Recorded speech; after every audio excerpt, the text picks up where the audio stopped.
Jesús está vivo, del padre Emiliano Tardif. Capítulo 5. La liberación. Existe un campo tan misterioso y delicado como real, que es la acción del demonio en el mundo y las personas. Jesús habla a menudo de este tema y frecuentemente lo encontramos enfrascado en una lucha contra Satán y sus poderes que dominan el mundo. Es más, una de las pruebas que Jesús mismo ofrece de su mesianismo es la expulsión de demonios. Si por el dedo de Dios yo expulso los demonios, es porque el reino de Dios ha llegado. Lucas 11:20. Jesús venció con su muerte al príncipe de las tinieblas, y por su resurrección fuimos trasladados al reino de su amor. Pedro resume la obra mesiánica de Jesús en 4 puntos. Ungido con el Espíritu Santo y con poder, pasó haciendo el bien, curando y liberando a todos los oprimidos por el diablo. En esta síntesis encontramos perfectamente integrado el ministerio de liberación. No es un ministerio aislado, sino que encaja en el contexto de evangelización. Lo realizan personas ungidas por Dios con el Espíritu Santo y en el nombre de Jesús. Además, no es cuestión solo de echar fuera a los demonios, sino de hacer el bien, el máximo bien, dejar la salvación actuante en la persona y en la comunidad. Los apóstoles fueron enviados a evangelizar y también a expulsar demonios, Mateo 10, 7 y 8, y volvieron gozosos porque éstos se les sometían, Lucas 17. Sin embargo, hay personas que piensan que sacar de estos textos la conclusión de la existencia y la acción del demonio sería fundamentalismo bíblico o retroceder a ideas medievales. No es que me interese proclamar y dar a conocer a Satanás. Lo que intento es que el mundo conozca y ame a Jesús. Pero Satanás es el gran enemigo de Dios que obstaculiza nuestro encuentro con el Señor.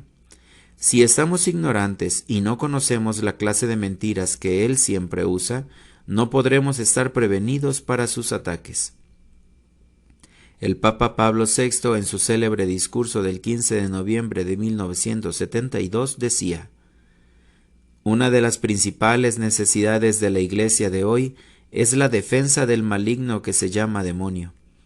El mal no es mera ausencia de algo, sino un agente efectivo, un ser vivo y espiritual, pervertido, perverso y pervertidor. Está en contra de las enseñanzas de la Biblia y de la Iglesia rehusarse a admitir tal realidad. Aquí conviene aclarar que el Padre Nuestro termina pidiendo: líbranos del malo, no solamente del mal, como generalmente se traduce en Mateo 6:13. La gran victoria de Satanás, comenta el padre Salvador Carrillo, doctor en Sagradas Escrituras, es que no creamos que Él existe, porque así le permitimos actuar con toda libertad. La Biblia habla poco del demonio. En el Antiguo Testamento casi no aparece. Después de la venida de Jesús vuelve a disminuir su influjo, no volviendo a aparecer sino en pocos textos. Es en los Evangelios, ante la presencia salvífica de Cristo Jesús, donde reactiva su acción y se revela su presencia. ¿Qué de extraño tiene, pues, que ahora que estamos viviendo esta manifestación poderosa de Cristo, se desencadenen las fuerzas del mal como sucedió durante el ministerio de Jesús? Insistimos que la acción diabólica no debe ser nuestro centro de atención. Es simplemente sintomática, signo de que Jesús está actuando poderosamente entre nosotros. Jesús vino a liberarnos del poder del príncipe de este mundo, y Él ganó la batalla en su cruz. Satanás está derrotado. Por esto a veces se pone bravo, por estar amarrado. Jesús ya aplastó la cabeza del enemigo. Hay quienes proclaman y hasta exageran el poder y la acción de Satanás, atribuyéndole todo lo malo, cualquier dificultad y toda enfermedad. Ven diablos por doquier y quieren exorcizar ante cualquier catarro. Este es el otro extremo, olvidando que los enemigos del alma son también el mundo y la carne. A Satanás le gustan dos cosas: o que lo ignoremos o que le demos el papel principal de la obra. Su acción se manifiesta de tres formas: la opresión y la obsesión, que son las más generalizadas, y la posesión, la cual es poco frecuente. La opresión.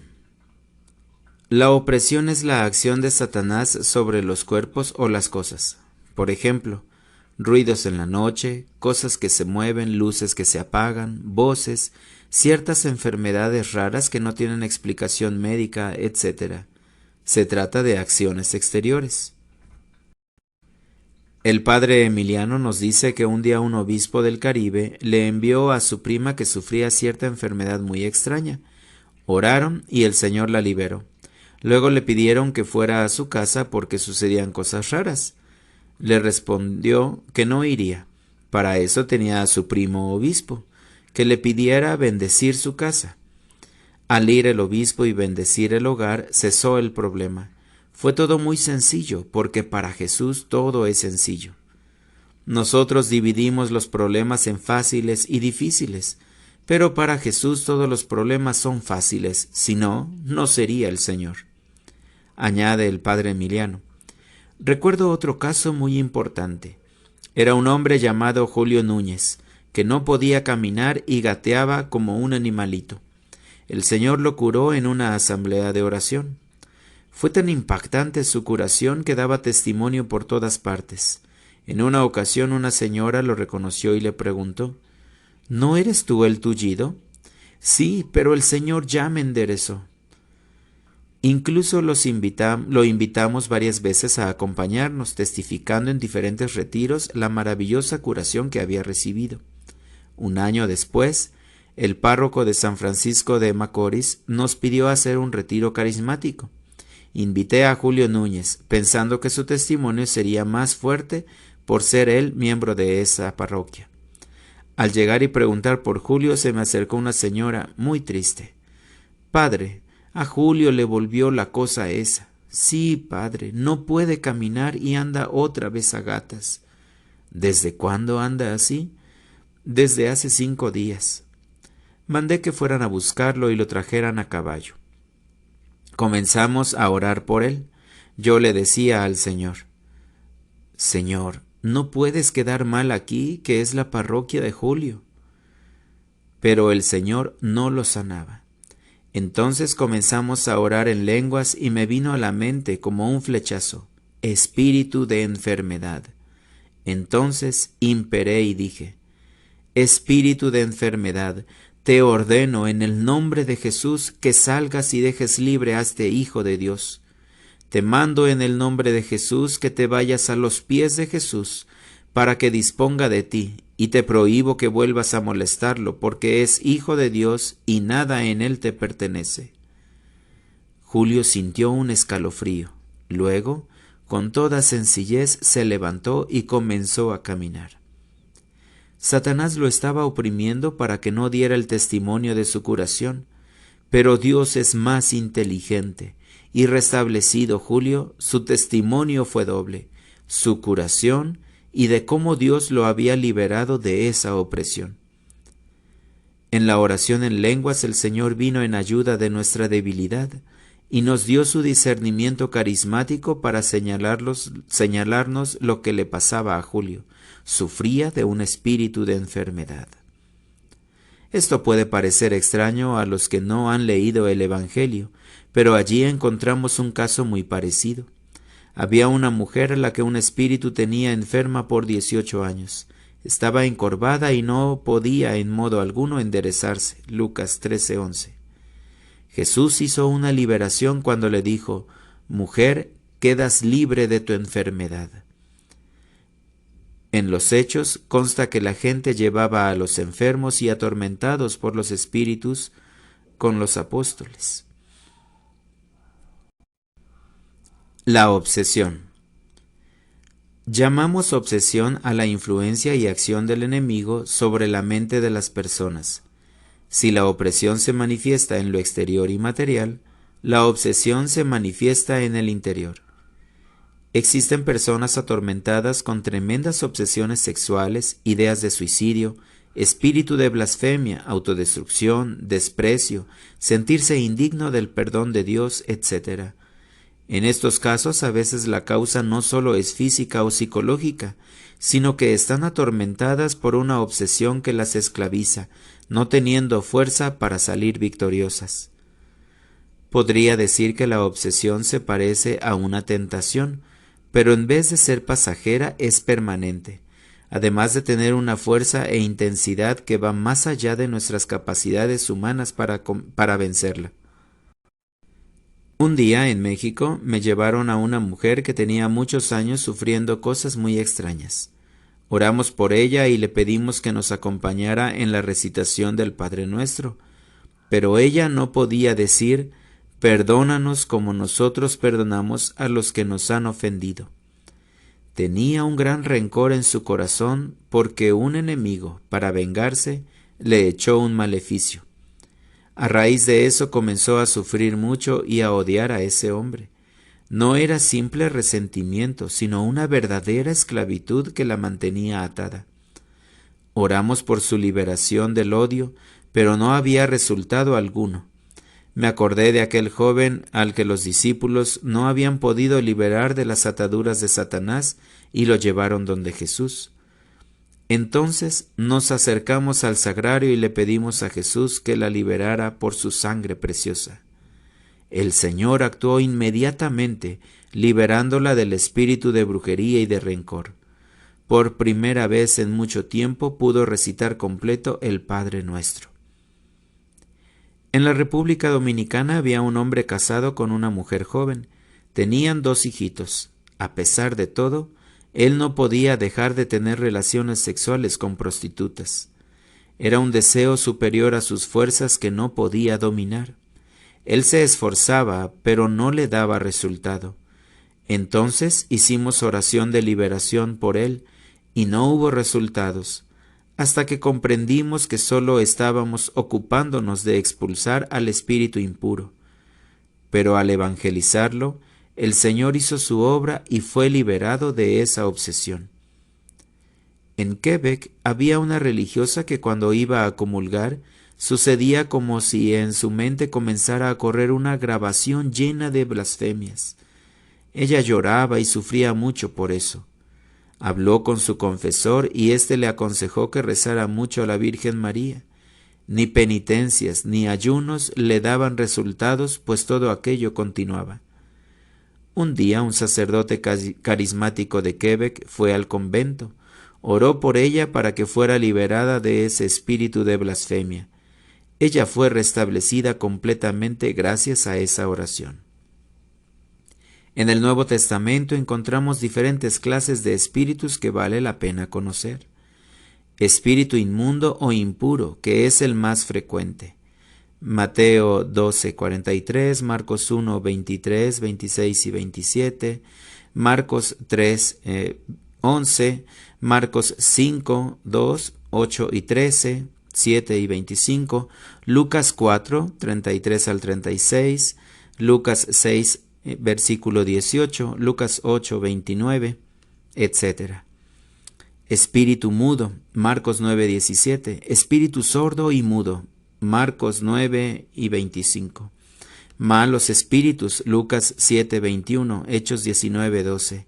Espíritus malignos, Lucas 8:2, espíritu adivino, Hechos 16:16, espíritu del mal, Efesios 6:12, espíritus engañadores, Primera de Timoteo 4:1. La oración de liberación. El ministerio de liberación se realiza en el nombre y con el poder de Cristo Jesús. En su nombre oramos al Padre y resistimos las acechanzas del enemigo. Con su poder lo liberamos de toda opresión y obsesión. La liberación de opresiones y obsesiones tiene 2 aspectos. Orar al Padre en el nombre de Jesús para que libere a la persona de todo lo que está esclavizando. Es tan obvio este aspecto que no necesita aclaración. Imperar con el poder de Cristo que dijo: en mi nombre expulsarán demonios. Marcos 16:17. Aquí debemos subrayar que no se trata de una petición, sino de una orden para que deje en paz y libertad a la persona. Esta autoridad se ejerce en el nombre de Cristo Jesús. La oración más sencilla y eficaz la encontramos en San Pablo. En el nombre de Jesucristo te ordeno que salgas de esta mujer. Hechos 16:18. Algunos sacan el espíritu, pero no le prohíben regresar, olvidando aquella palabra del Evangelio. El espíritu anda vagando y puede regresar con otros 7 peores. Es necesario darle la orden: te prohíbo regresar. Marcos 9:25. Para hacer la oración de liberación es necesario primeramente pedir la protección del Señor. Así como en la noche de Pascua los dinteles de los hebreos, protegidos por la sangre del Cordero Pascual, eran respetados por el ángel exterminador, así también la sangre del Cordero de Dios nos cubre, protege y libera de toda influencia del malo. El padre Emiliano nos dice cómo hace esta oración. Yo reclamo sobre mí y sobre los que aquí estamos la sangre del Cordero de Dios que quita el pecado del mundo, para que nos purifique de todo pecado y nos proteja contra la influencia del maligno. Recuerdo uno de los primeros casos de liberación en que por inexperiencia cometimos errores, pero que mucho nos enseñó. Sin pedir protección previa, nos metimos a hacer una liberación a una persona en un grupo de oración donde había más de 30 personas. Oramos y ordenamos al espíritu que saliera. Aquella persona se levantó liberada, pero en ese mismo momento otra comenzó a manifestar los mismos síntomas. Oramos también por esta y el Señor la liberó, pero el problema se trasladó a una más. Aparte de que nos había faltado la protección del Señor, aprendimos una cosa para toda la vida.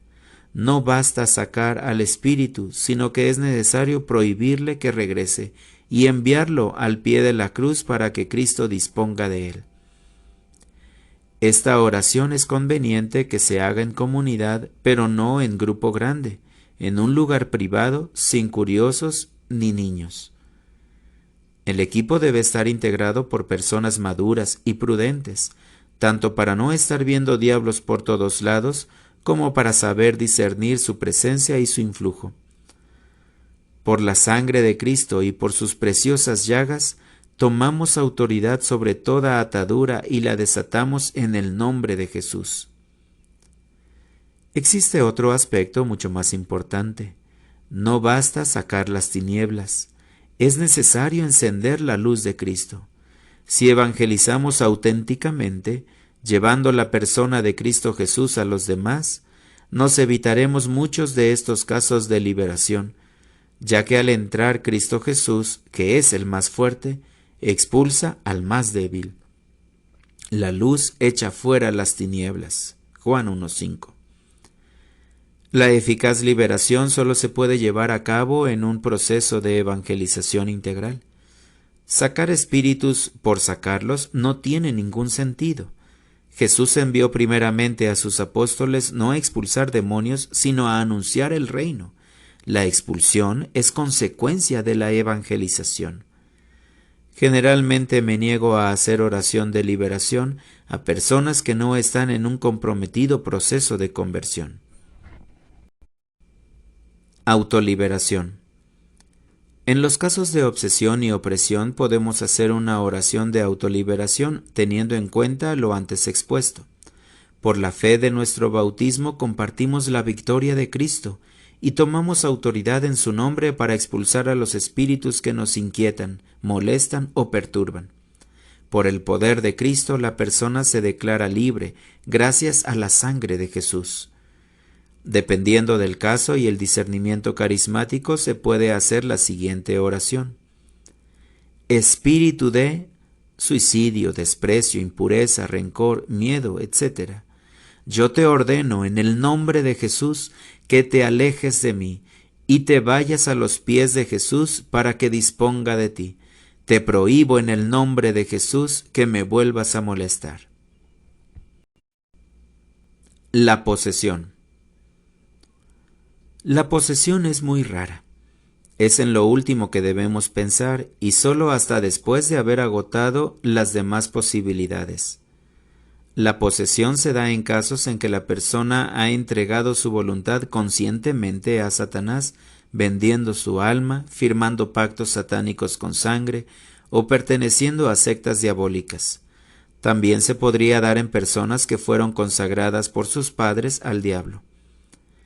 Es tan fuerte esta esclavitud que la persona pierde su voluntad, quedando totalmente imposibilitada para liberarse de sus cadenas. Entonces necesita un poder superior de afuera a través de un exorcismo litúrgico. El exorcismo formal litúrgico es hecho por el obispo o un sacerdote delegado por él para el caso, acompañándose de mucha oración y ayuno. No te pierdas el siguiente episodio y recuerda, Jesús está vivo.